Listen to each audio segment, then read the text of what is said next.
You are listening to the Church Recovery Guide, How Your Congregation Can Adapt and Thrive After a Crisis, written by Karl Vaters, narrated by Tom Maley.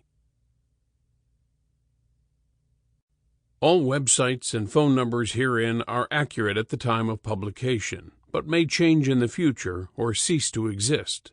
The listing of website references and resources do not imply publisher endorsement of the site's entire contents. Groups and organizations are listed for informational purposes, and listing does not imply publisher endorsement of their activities. For a copy of the endnotes and resources, go to moodypublishers.com and search by the title, The Church Recovery Guide. Click on the download in the free resources section.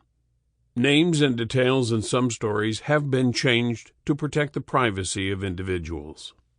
All scripture quotations, unless otherwise indicated, are taken from the Holy Bible, New International Version, NIV.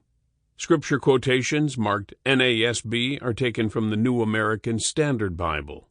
Scripture quotations marked NLT are taken from the Holy Bible, New Living Translation. Scripture quotations marked KJV are taken from the King James Version. Introduction. Nothing will ever be the same again. That's true every single day of our lives. Even in relatively stable times, we awake each morning to a world that is slightly different than it was the day before.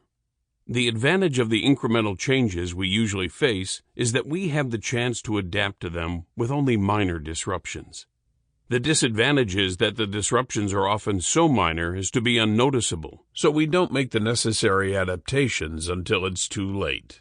With the massive disruptions we're facing as a result of the COVID-19 crisis of 2020 and beyond, the problems could not be more disruptive or obvious. From the lockdowns to the unspeakable pain of the illness and death of loved ones, to the colossal financial upheavals, it is likely that we've never faced such a long-term disruption in our lifetimes, possibly even surpassing those that resulted from the terrorist attacks of September 11, 2001. The size and scope of these current disruptions also mean that we can't ignore the need for immediate and permanent changes any longer. We must act and adapt. We can't do business or church as usual anymore. While the foundational truths of the Bible are as important and reliable as they've always been, the means by which we communicate them are changing more quickly and obviously than ever. Churches that swore they'd... Sample complete. Ready to continue?